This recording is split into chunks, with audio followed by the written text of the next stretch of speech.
Episode की शुरुआत में हम देखते हैं कि मून अपनी अम्ब्रेला छोड़कर रिम को गले लगाते हुए फुट फुट कर रोने लगता है, क्योंकि वो समझ गया था कि मुझे ऐसे नहीं भागना है, मुझे अपने डर और सच्चाई का सामना करना होगा। तो वो अपनी माँ से मिलने वापस आ जाता है। उसकी माँ तो उसे देखकर बहुत खुश होती है। वो कहता है कि मैं आपकी सारी कहानी सुनना चाहता हूँ, ताकि मुझे रिग्रेट ना हो कि मैंने आपकी बातें नहीं सुनी। और बाहर रिम मून का वेट कर रही थी। फिर अपनी बात खत्म करके जब वो बाहर आता है तो सीधा जाने लगता है, लेकिन फिर रुक जाता है और रिम से कहता है कि क्या तुम मुझे वापस से गले लगा सकती हो। वो भी बिना कुछ कहे उसे गले लगा लेती है और कहती है कि सब कुछ बहुत मुश्किल रहा होगा ना। वो कहता है हाँ, मुश्किल तो था, लेकिन सब अच्छा था, पर तुम्हारा थैंक्स, ये सब तुम्हारी वजह से हुआ है। इसके बाद दोनों वापस होटल में जाते हैं और साथ में डिनर करते हैं।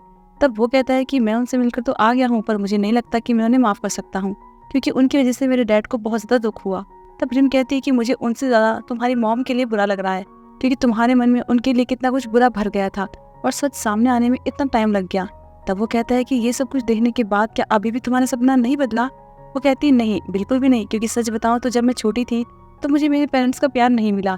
मैंने जो सपने देखे थे उनके बारे में उन्हें बताना मेरे लिए बहुत मुश्किल था। वो पूछता है कि तुम्हारा सपना क्या था।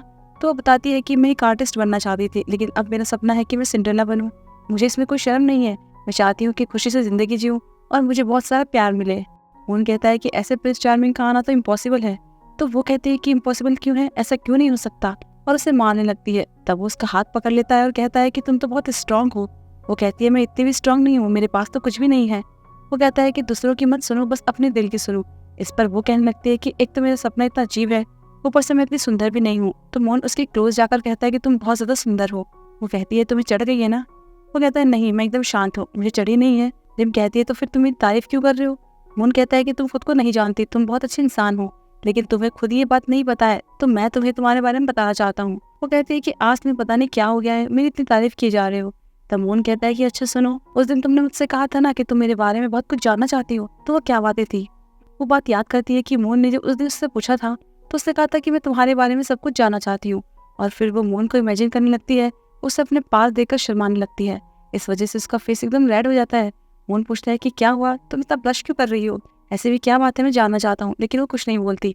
उसके बाद मोहन उसे घर छोड़ने जाता है और अब इनकी लव स्टोरी स्टार्ट हो चुकी थी। रिम कहती है कि अब तुम जाओ, तो वो कहता है कि नहीं, पहले तुम जाओ फिर मैं जाऊंगा। वो बार बार एक दूसरे को जाने को बोल रहे थे, तो रिम को जाना पड़ता है। फिर जब वो फर्स्ट फ्लोर पर पहुंचती है तभी मोहन वहीं पर खड़ा था और उसे ऊपर जाने को बोल रहा था। फिर जब वो सेकंड फ्लोर पर पहुंचती है तो भी वो उसका जाने का ही वेट कर रहा था। फिर वो लास्ट में अपने घर पहुंच जाती है। तब फाइनली वो भी निकल जाता है। अब अगली सुबह रिम काम पर जाने के लिए तैयार हो रही थी, अपने हेयर्स को कर्ल कर रही थी और मोहन की उन बातों को याद करके शर्मा रही होती है जिसमें उसने कहा था कि तुम बहुत ही ज्यादा खूबसूरत हो। तभी हुआजिन आती है और उसे इस तरह से तैयार होते हुए देखकर कहने लगती है कि तुम आखिर कर क्या रही हो, ऐसे तो तुम बहुत ही बेकार लगोगी, एकदम चुड़ैल के जैसे। तो वो कहती है कि मैं जैसे भी लगूंगी, पर तुम जैसे ऑक्टोपस से तो अच्छी ही लगूंगी। इस पर हुआजिन बहुत गुस्सा करती है, उसके बाल पकड़ लेती है। ऐसे में वो भी उसके बाल पकड़ लेती है। दोनों एक दूसरे के बाल खींचने लगते हैं, रुकने का नाम ही नहीं ले लेते। तो रिम अपने कराटे प्रैक्टिस की ट्रिक यूज करके उसे जोर का हिट करती है। हुआजिन कहती है कि ये क्या था, तुम मुझे अपनी ट्रिक दिखा रही हो, तुम्हें तो मैं अभी बताती हूँ। लेकिन रिम उसे रोकती है, कहती है कि मेरे काम से आने के बाद हम बात करेंगे, और आते हुए मैं बियर के साथ खाने के लिए चिकन लाऊंगी और साथ में पीनट भी लेकर आऊंगी। अब खाने का नाम सुनकर तो हुआजिन का गुस्सा एकदम गायब हो जाता है और कहने लगती है कि तुम यहाँ पर बैठो और अपने बालों को अच्छे से कर्ल करो, अच्छे से तैयार होकर जाना। और वहाँ मून भी रेडी हो रहा था, तो उसे रिम का वो हक याद आता है। वो सोच कर तो बहुत ज्यादा खुश हो रहा था। अब तो मून उसके प्यार में एकदम पागल हो गया था, इधर उधर घूम रहा था, नाच रहा था। और फिर रेडी होने के बाद कहता है कि अगर ऐसे देखकर रिम को मुझसे प्यार हो गया तो क्या होगा। फिर जाते हुए अम्ब्रेला लेकर जाने लगता है, लेकिन कुछ सोचकर वो वापस उसे रख देता है। पर फिर लास्ट में वो उसे लेकर ही चला जाता है। अब जैसे ही वो होटल के बाहर पहुंचता है तो उसी टाइम रिम भी वहां पहुंच जाती है। दोनों मिलते हैं और एक दूसरे को गुड मॉर्निंग विश करते हैं। उसी टाइम पास से एक कार गुजर रही थी, उसमें एक बच्चा अपनी वाटर गन से उनकी तरफ पानी फेंकने लगता है। तभी मून अपनी अम्ब्रेला आगे कर लेता है और रिम को पकड़कर अपने क्लोज कर लेता है, जिससे कि वो भिड़े से बच जाते हैं। रिम कहने लगती है कि ये सब कितना कूल था ना, चेयरमैन को कितने कूल है ना, वो तो अम्ब्रेला के लिए कह रही थी। तब वो कहता है कि नहीं, ऐसा कुछ भी नहीं है, ये सब तो मैंने किया है, मैंने तुम्हें पानी से बचाया है, तो वो कूल कैसे हो सकते हैं। वो कहती है कि ठीक है, इसका मतलब अब तुम्हें इनकी जरूरत नहीं है, तुम इनके बिना भी रह सकते हो, तुम तो बहुत स्ट्रांग हो गए हो, तो फिर मुझे ये दे दो। अब रिम मुझसे इतना रिक्वेस्ट कर रही थी तो वो दे ही देता है और कहता है कि इनका अच्छे से ख्याल रखना। वो भी बहुत खुश हो रही थी कि तुमने मुझे अपना फेवरेट अम्ब्रेला दिया, तुम तो सच में बड़े हो गए हो, तुमने बहुत अच्छा काम किया है। इस बात पर उसका कंधा सहलाने लगती है। तब वो थोड़ा और नीचे झुक जाता है और रिम उसका इंटेंशन समझ जाती है, तो फिर उसके बाल सहलाने लगती है। फिर बाद में रात के टाइम मून रिम के लिए बुके और एक गिफ्ट खरीद कर खुश हो रहा था कि इसे देखने के बाद वो मुझे फिर से हक कर लेगी। वो खुशी खुशी जा ही रहा होता है कि अचानक से डैना उसके सामने आ जाती है। उसे देखकर तो उसका हैप्पी फेस एकदम से सैड हो जाता है कि ये यहाँ कहाँ से आ गई। तब डैना भी उसके हाथ में फ्लावर और गिफ्ट देखकर चौंक जाती है कि ये सब क्या है। वो तो एकदम से चुप रहता है क्योंकि उसके पास कोई जवाब ही नहीं था, लेकिन वो डैना से छुपा भी तो नहीं सकता था, इसलिए बाद में उसे बता देता है कि मैं रिम को लाइक करता हूँ। तो वो कहते हैं कि मुझे अच्छा लगा कि तुम्हारे मन में किसी के लिए फीलिंग्स तो आई, लेकिन अब मुझे तुम्हारी एक कमजोरी पता चल गई है, तो मैं तुम्हें इतनी आसानी से जाने नहीं दूंगी। फिर उसको धमकी देने लगती है कि मैं रिम और उसकी फैमिली को गायब करवा दूंगी और उनका नामो निशान तक मिटा दूंगी। मैंने उसकी फैमिली का बैकग्राउंड चेक किया है, उन्हें गायब करवाना बहुत ईजी है, तो अब तुम्हें सोचना है कि या तो मेरी बात मानो या उसे मुझसे बचाओ, और तुम मुझे अच्छे से जानते हो कि मैं क्या क्या कर सकती हूँ। तब मून उसकी बात मान जाता है और कहता है कि ठीक है, बताओ तुम क्या चाहती हो। अब अगले दिन जब रिम काम पर थी तो गलती से किसी से उस पर चाय गिर जाती है। वो उसे साफ करने लगती है। इतने में मून भी आता है और योंग से कहने लगता है कि वीकेंड में जो भी रिजर्वेशन है वो सब कैंसिल कर दो, हमें एक शादी होस्ट करनी है। योंग पूछता है कि शादी किसकी है, क्या हमारे किसी मेंबर की है। तभी डैना पीछे से कहती है कि ये हमारी शादी है। रिम तो सोचने पड़ जाती है और मून को देखने लगती है कि सब क्या है, क्या ये सच है। वो भी एकदम चुपचाप बस उसे देख रहा था। तब डैना रिम के सामने मून का हाथ पकड़ लेती है और कहने लगती है कि मैं चाहती हूँ कि हमारी शादी की तैयारियां तुम करो। रिम को वैसे ही इतना बड़ा शौक लगा था, वो तो कुछ बोल ही नहीं पाती। तभी दोहांग आकर उसका हाथ पकड़ लेता और ये कहकर ले जाता है कि हमें कुछ बात करनी है। अब मून कहना तो बहुत कुछ चाहता था, पर वो मजबूर था। और वहाँ दोहांग रिम से कहता है कि तुम मून की बातों में क्यों फंस रही हो, वो तुम्हें बेवकूफ बना रहा है, उसे खुद को हर्ट मत करने दो। और फिर उसे अपने साथ बर्लिन जाने का ऑफर देता है, जहाँ पर वो अपने करियर की एक नई शुरुआत कर सकती है, अपना अच्छा करियर बना सकती है। रिम पूछती है कि तुम मेरे लिए इतना कुछ क्यों कर रहे हो। वो कहता है जो मेरा दिल कह रहा है मैं वही कर रहा हूँ, पर मैं तुम्हारे आंसर का वेट करूंगा। फिर चला जाता है। और उसके जाने के बाद वो खुद से कह रही थी कि मैं कितनी बड़ी बेवकूफ हूँ, मैं मून जैसे इंसान की बातों में आ गई, लेकिन अब मुझे अपने बारे में सोचना होगा। फिर हम डैना को देखते हैं, वो अपनी वेडिंग ड्रेस देखने के लिए मून के साथ आई हुई थी, लेकिन मून को तो कोई इंटरेस्ट ही नहीं था कि वो क्या पहन रही है, कैसी लग रही है। वो तो उसे देखकर भी सीधा इग्नोर कर देता है। इससे तो डैना को गुस्सा आता है। पहले तो वो स्टाफ को बाहर भेज देती है और फिर मून के पास आकर एक फ्लावर पॉट तोड़कर अपना गुस्सा दिखाती है। कहती है कि मैंने तुमसे कहा था ना कि तुम अपना प्रॉमिस नहीं तोड़ोगे। वो कहता है तभी तो मैं यहाँ पर हूँ, क्योंकि मैं अपना प्रॉमिस निभा रहा हूँ, और इससे ज्यादा मैं क्या करूँ। वो कहती है कम से कम ऐसे तो मत बैठे रहो, ये बताओ कि मुझ पर कौन सी ड्रेस अच्छी लग रही है। वो कहता है कि तुम मुझसे ये सब बिल्कुल भी एक्सपेक्ट मत करना कि मैं तुम्हारे लिए अच्छा बनूंगा, ऐसा कभी हो ही नहीं सकता है। तो इस सपने से जाग जाओ और सच्चाई का सामना करो। इससे तो डैना को और भी ज्यादा गुस्सा आता है। वो चिल्लाने लगती है कि क्या तुम चाहते हो मैं रिम को कुछ कर दूं, तुम्हें उसकी चिंता नहीं है। और गुस्से में अपने क्राउन के साथ साथ नेकलेस भी निकाल कर फेंक देती है। तो मून उसके पास आता है और कहता है कि तुम ये सब मत करो। फिर मिरर में उसे दिखाकर कहता है कि देखो खुद को, तुम कितनी प्रिटी हो, लेकिन ऐसा बिहेव करना तुम्हारे लिए वेस्ट है, तो ऐसा मत करो। फिर हम रिम को देखते हैं, वो घर पर गार्लिक पीस रही थी और मून के लिए रोई जा रही थी। उसे रोता हुआ देखकर उसकी मॉम और वाजिन दोनों बहुत सरप्राइज होते हैं। वाजिन कहती है कि तुम ये काम मत करो, और उसकी मॉम भी कहने लगती है कि मैंने तुम्हें पहली बार ऐसे रोते हुए देखा है, तुम ठीक तो हो ना, अगर तुमसे नहीं हो रहा है तो मुझे दे दो। लेकिन वो कहती है कि नहीं ये स्पाइसी है, तो मुझे रोना आ रहा है और इसे मैं ही करूंगी। इतने में सुजिन नामुन को लेकर घर आती है, तो सब लोग चौंक जाते हैं कि ये दोनों साथ में क्या कर रहे हैं। वाजिन तो कहने लगती है कि तुम इसे घर लेकर क्यों आई। तब सुजिन बताती है कि वो सब बस गलतफहमी हो गई थी, ये वैसा बिल्कुल भी नहीं है, और अब हम दोनों फिर से साथ में हैं। पर वाजिन तो कहने लगती है कि तुम्हारे लिए एक पंच काफी नहीं था, तुम्हारी हिम्मत कैसे हुई वापस आने की। तो वो कहता है कि मैं मार खाने के लिए तैयार हूँ, लेकिन सुजिन को नहीं छोड़ूंगा। वो कहती है ठीक है, तो फिर कैसा रहेगा कि मैं किमची से तुम्हारे मुंह पर मारूं, ये तो मैं हमेशा से ट्राई करना चाहती थी।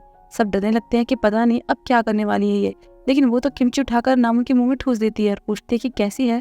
वो कहता है बहुत ही टेस्टी है, लेकिन मुझे थोड़ा सा राइस चाहिए। अब सब लोग उसके और सुजिन के लिए बहुत ज्यादा खुश थे, सबने उसे एक्सेप्ट कर लिया था।